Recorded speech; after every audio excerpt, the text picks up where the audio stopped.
geht jetzt nochmal um Lieferketten und den Einsatz von KI. Wir haben heute schon ein bisschen drüber gesprochen, auch über datengeschützte Ansätze und dass die zu einem unverzichtbaren Instrument für Entscheidungsträger in Unternehmen werden, die eben über die Ressourcenzuweisung und Bestandsplanung entscheiden. Quantitative Modellierung erweist sich hier als Schlüssel zu Präzision und Effizienz. Nicolas Vandeput beleuchtet nun den Einsatz von KI im Lieferkettenmanagement und bei der Inventarplanung und er präsentiert praxisnahe Beispiele und bewährte Vorgehensweisen für Unternehmen. Er ist Supply Chain Data Scientist, spezialisiert auf Nachfrageprognosen und Bestandsoptimierungen. Herzlich willkommen, Nicolas. Thank you. Hello, everyone. To start this presentation, so you see a bit who I am and what I do, I would like you to introduce me to my own personal learning journey, right? So rather than showing a lot of slides about me, my company, whatever, I just would like you to understand my learning journey so you see where I am today, where I'm coming from, and why I'm doing this presentation. So for me, it all started in 2017 when I started to use machine learning to forecast demand for a supply chain. And in 2017, that was a very long time ago, no ChatGPT, machine learning was not such a big thing as today. For me, it was the start, actually. And at the time, you didn't have much resources on how to use machine learning to forecast demand, data science, on how to apply it to supply chain. So I started to dig this on my own, and at some point I was like, okay, I would like to share this with the world, and I would like to explain this to the public like I would have loved that, well, someone explained it to me. And I started to write about it, and finally I decided to publish a book, which is the one on the left there. So my first approach to this was very technical, very model-driven. This book is really like how to make your own forecast model. And then, as I continue on my journey, I realized that, well, once you have a forecast as a business, as a supply chain, so you're basically getting better and better at predicting market demand in the future, you want to act on that. You want to know how much you need to produce, how much you need to buy, to move, to store, and so on. So I moved on my journey and decided to try to attack inventory optimization. And I wrote my second book, which is also amazingly technical. That's just the beginning of the COVID. 2020, early 2020, the book is out. And then I realized that a lot of businesses, they will spend too much time discussing the model. And I've been coaching a lot of data scientists that really jump into, we need to optimize a model, we need to optimize a function. But they lose track of what's the real business objective. How should I manage the team? Am I sure I'm answering the right question rather than just jumping into trying to answer any question? So I pursued, and as I started to train more and more companies, I started to write a book on how to manage the team and how to make sure that demand planning in a company is really aligned with the objective of the company. So today, the keynotes I would like to do, the content I would like to share with you is pretty much aligned with the book on the right side, how to align your data science team, your demand planners, and your supply chain to your business objective. So some of you, I suspect most of you, are not directly related to supply chain, so maybe you're thinking, well, why is forecasting demand so important for a supply chain? So let me try to introduce this in just a few seconds. So as a business, as a supply chain, you want to estimate what's ahead. You want to know what's the market for your product, how many people will want to buy or consume your goods in the following week, month, or weeks or months, right? And the better you are at doing that, the more you can have a lean approach, meaning you can have lower inventory, you can have higher service level, and that's great. But as soon as you try to sell this kind of project to companies, they'll ask you, well, but what's the return on investment like? If I can improve my forecast, how much money am I going to get out of that? And this is a really good question, by the way. Unfortunately, this is an amazingly difficult question to answer. So now I'm doing my best. I brought some different perspectives from different companies there that will tell you each one of them how much they think forecasting accuracy is worth to your supply chain. Small disclaimer, subchain, that's basically me on the right side of the screen. So the main message here is forecast accuracy matters, and it directly translates into better inventory, lower inventory, and higher service level. The exact ratio depends on one company to another. It's difficult to estimate, but forecasting accuracy is very important. Now, for those of you who don't work in supply chain, who are not used to demand forecasting, you might be thinking, well, I hope Nicolas got me on this one. Forecasting seems important. So I guess people are really good at forecasting demand because this sounds like very important. That's not the case. So you have a field of academic research that's on studying the fact that humans are good or not good at changing forecasts. So let's imagine that you receive a prediction, a forecast from a tool. It could be AI, it could be statistics, it could be made in Excel or in SAP, whatever. You receive this, and we ask you the question, do you want to change this number? Do you want to make it bigger, smaller? Do you think it's going to be different than the prediction from the software? So you have people in supply chain, demand planners, that's basically their job. They receive the forecast generated by a software, and day after day, week after week, month after month, they review these forecasts and change that. Now, a lot of academics spend time trying to analyze when and why do people change the forecasts generated by a tool. And they have a very nice way of putting it. They said, well, they studied like 10 different companies over years, and they saw that only 50% of the enrichment, so 50% of the time someone would change a forecast, it would make it better, which is a very nice way to say that 50% of the time they make it worse, which I think is a very nice way to say that if they wouldn't work, it wouldn't change anything. So people are very bad at forecasting demand. Now, if you give me 10 minutes to talk about machine learning, I'll then take 2 minutes to explain you how we can improve this very easily. And I think that how we want to improve that for forecasts, or how I would advise you to improve that if you were forecasting demand, you can translate this to a lot of different business applications. So that might be very interesting. So for me, when I discuss demand forecasting for companies and demand planning excellence, two things are very important. And I think it should be basically the same for any process. You want to deliver more, and you want to work less. That's basically it. So I want that when my supply chain, when my teams they do something, they have a better, higher throughput, they deliver more value to my colleagues, and at the same time, well, I don't want people to work too much, I want them to work smarter. Okay, so that's my objective. So anything I do, like in my books, in this presentation, my training, it's only related to either one or the two of these two guys. Now, how do we get there? I like to follow kind of a step-by-step process, 5 steps, to ensure that your forecast in your supply chain really aligns with what you need to deliver. Now, we will not tackle the 5 today because we won't have the time, but we'll start with the objective. And I think this is very important. And again, I'm discussing here demand forecasting, but this does apply to, I think, any data science project or any improvement project. The first thing is to ensure that we really know in a supply chain why we forecast demand. And usually when I give a training course to professionals, when I teach at university, the first question I would ask, and I would even not start the slide, I would just ask everyone to think why as a business, why as a supply chain, we should forecast future demand for our products. And people would always say something like, well, we need to produce, we need to decide the size of the warehouse, we need to make a budget, all these things. There is just one wrong answer to the question. We do it for fun. I don't think people are paid to do that for fun. I'm the only one who's allowed to do that for fun. That's my personal hobby, but like apart from that, not accepted. So supply chain, they want to predict the future. They want to know future demand for their goods, so they really know today what to do.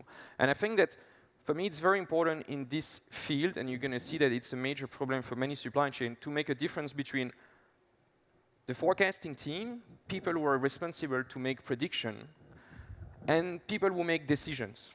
People who are going to decide, okay, we're going to produce this much, we're going to buy that much, we're going to move these goods from here to there. This is decision. And for me, this is extremely important. But other teams, and we have one team who's only responsible for making prediction. An analogy I like here is a boat with pirates. Okay, we all have this mindset of the boat with pirates, and you have one of the pirates who's responsible to look at the horizon, you know, in the lens. They look at the horizon and they say if they see something. Basically, for me, that's making a forecast. But this person looking at the horizon, this person is not responsible to make any decision. This person should not being optimistic or pessimistic about what the person is doing. It should just exactly say what they see to the rest of the crew on the boat, and the rest of the crew, they can decide to act on that. Okay, so the two are very different. Now,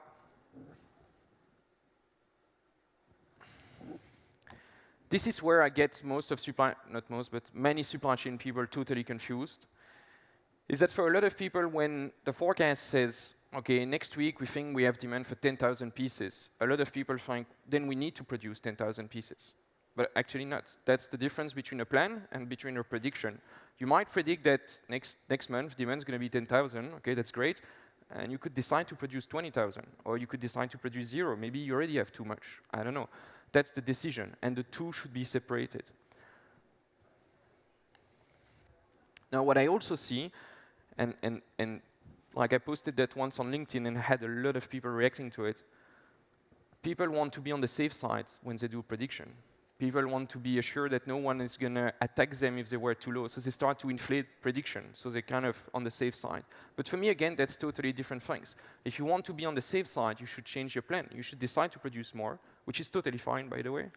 But the prediction should be very unbiased. So we leave decision to another team.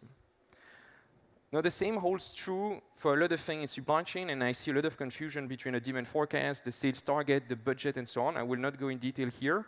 But I see, unfortunately, that in supply chain, we have a lot of confusion for these different things that are actually different. But as we get confused, we get into a lot of politics that's harming demand forecast, because we confuse that with the sales target for the sales team, with the budget from the finance people. So it gets very confusing and very political, unfortunately. Now, we align each other on why do we forecast demand. So we forecast demand so we can make decision today, and the better a forecast, the better a decision. So how do we get good at forecasting? But I think that if you really want to get serious at making prediction, at forecasting demand for supply chain prediction in the future, predicting anything, for me it's an information game. The more data, the more info, the more insights you have, the more you're going to win this game. For me, the 101 information in supply chain is demand. And again, I think there is also a confusion on demand versus sales. So the way I like to explain it with chocolate ice cream is demand is the number. So imagine that you just got promoted and you're now selling chocolate ice cream on the street, on an ice cream truck. Demand would be the number of people lining up to buy ice cream if you could interview them. And sales happen if you have people lining up since they want to buy chocolate ice cream and you have enough inventory. You have chocolate ice cream, so then you get sales. But it could be that you have a lot of people who want to buy chocolate ice cream. So demand is really high, but you're just out of stock. You have 0 chocolate ice cream, so sales is 0, but demand is really high. When we make a forecast, we forecast demand, and we should never forecast sales. Now, this is, again, a topic that's kind of confusing for many supply chain, but this is very important that when we collect data, when we collect information for supply chain, we should aim at demand, not sales. And that's actually quite difficult. That would be a subject for another presentation. Now, the second thing that's extremely important, business drivers. Most of the time, most businesses, they do promotions, they change prices, they face shortages. If you can only make a model that includes promotion, shortages, pricing, you're way ahead of the game from most of your competitors, okay? So again, if you want to get serious about forecasting, about making prediction on future demand, information game, you need to get demand, promotion, prices, and shortages. And for me, people who are responsible to enrich forecasts, so these demand planners, so people, they receive a forecast generated from a software, and they need to edit this forecast. For me, these people should see themselves as reporters, detectives, journalists, people who go on the field, who are going to call your client, call your supplier to get extra information that can either be directly fed into the tool, or they can use themselves to change the forecast and enrich something. So instead of thinking like, okay, I'm just going to look at time series and just move some point because I feel like it, it's important to change this mindset to, well, if I know something, like if I know something special about that, maybe there is a strike, maybe something is happening. If I know something, I'll change something. But if I have no clue, I'll just let the tool do it, because the tool is, I guess, better than a human at projecting a time series. And if the tool is not better than a human at doing that, I think you should change your tool. Now, for me, so it's clear now that we need to gather this information. And for me, what supply chain needs is kind of a bulletproof automated forecast engine. How do we do that? We have 2 ways, basically. On the left side, we have the old contended statistical models. These are basically all the statistical engine that most software providers have been doing for the last, 50, 60 years. And until, I think, 2020, 2021, 2022, most of them were just doing that. Statistical models are fine, but they will have a very difficult time to understand pricing, shortages, and promotion. So as soon as you start to have this data, you might have to go from statistical model to machine learning. With machine learning, to put it simply, more data is better. Okay? And if you start to have demand driver, for example, promotion, and again, most businesses do somehow promotion at some point, machine learning will prove to be extremely powerful. Now, I say, well, it's extremely powerful. Maybe you don't believe me, which is totally fine. Let me try to show you how good it is. Because with forecasting, it's kind of easy to evaluate who's best and who's worst. There are a lot of forecasting competition. And over the last years, you can see that on the screen, we've been doing, so these are international competition, we've been doing many competition. For every single of these forecasting competition with real data from real companies, in the top 20 of every single competition, you didn't have a single statistical model, not a single one. So it means that if you want to get serious with demand forecasting, there's just one thing, it's called machine learning, right? There is no one pretending to tackle this competition with anything else but machine learning. And the latest one is 2021, so you can imagine that if we would do a new competition today, maybe the top 50 would be only machine learning and no one would be using statistical engine anymore.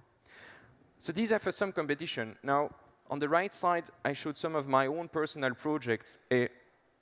Each time, consistently, with machine learning, we beat benchmark by a massive margin every single time because machine learning is so good at predicting demand.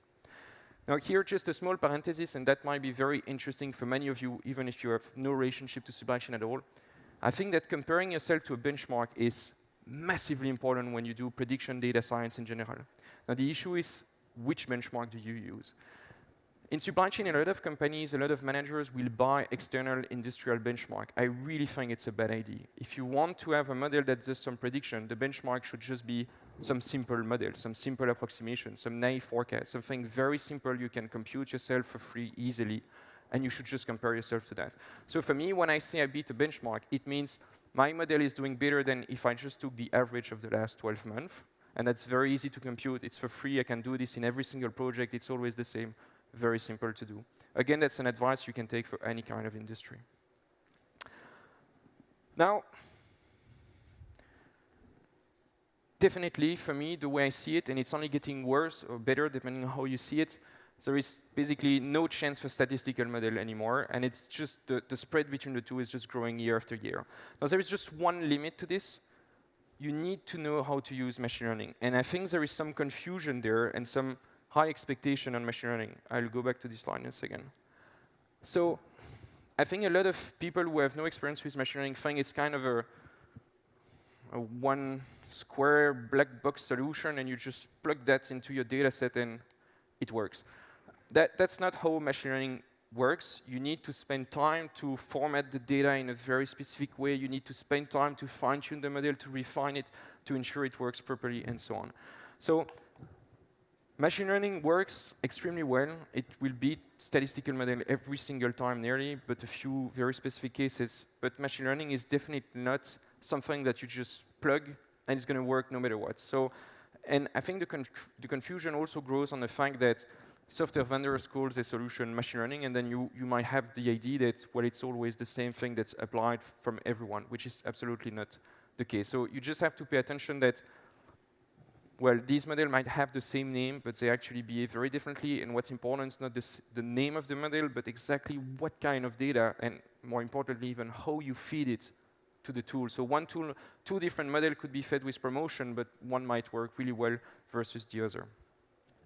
Now, I just want to go back to this slide just for a sec. So here on the right side, this is a case that we did 1.5 years, 2 years ago. And what I want to show you is how accurate the model, so it's each time the same model, how accurate it's getting each time we add more data. So by default, the model beats the benchmark here. The benchmark is 47, the model is at 41. That's just great by default. Then what if we had promotion? What if we had prices? What if we had promotion and prices? And you see that each time we add more data, more insights about what's driving demand, we get to lower and lower and lower forecast error. So again, for me, if you want to be serious about playing the game of forecasting demand, well, it's machine learning plus some business insight, and then you get these kind of things.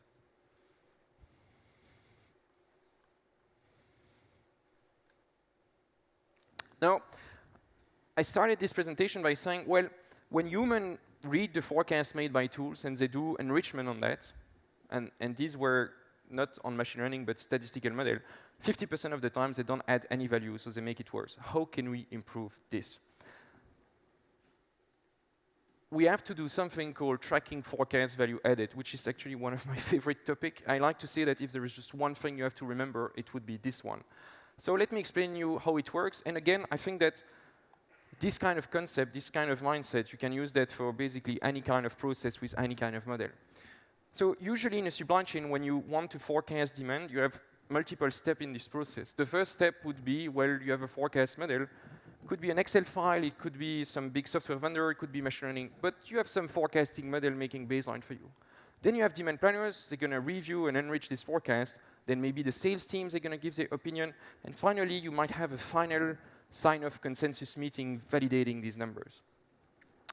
Now, what we want to do is that every single step here, we track the forecast error and we track the bias. So basically, if you're not familiar with these kind of KPIs, we just track the quality of each step in the process.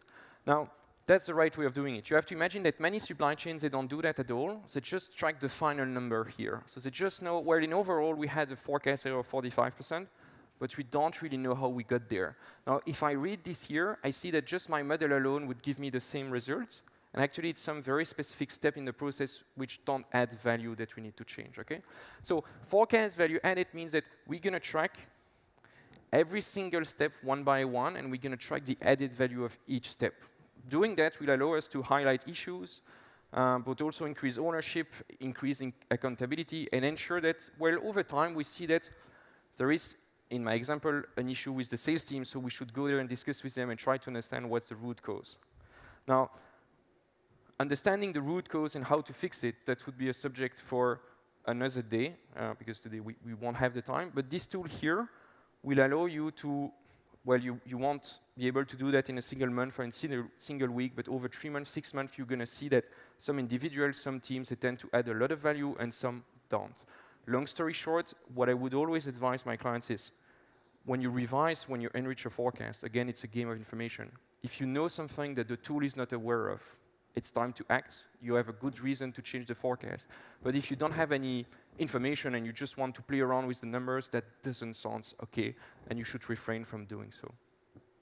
I think, yeah, that's it for me. Would you have any question?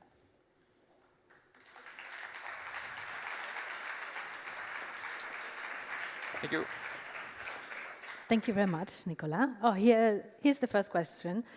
Why does an improved forecast accuracy improve transport costs in matters of retail, as a better forecast doesn't change the overall demand that needs to be fulfilled? Yeah.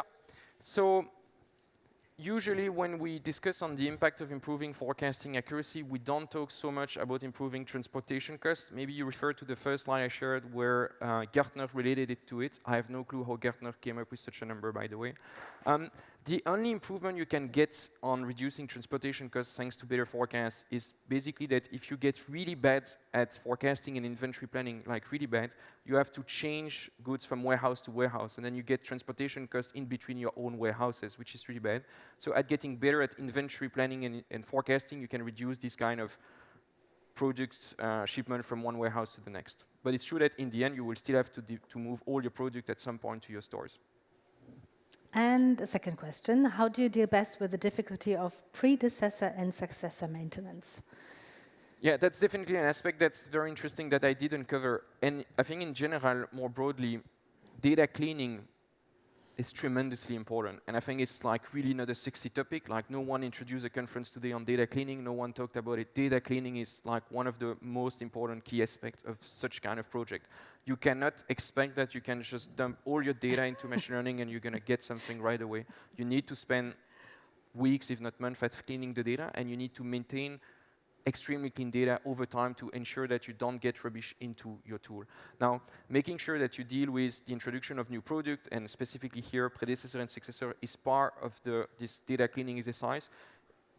It's required, it's mandatory, it's not sexy, but this is absolutely critical that you ensure that you properly flag old product versus new product. Thanks for your insights. Thank you very much, Nicolas. Thank you so much. Bye.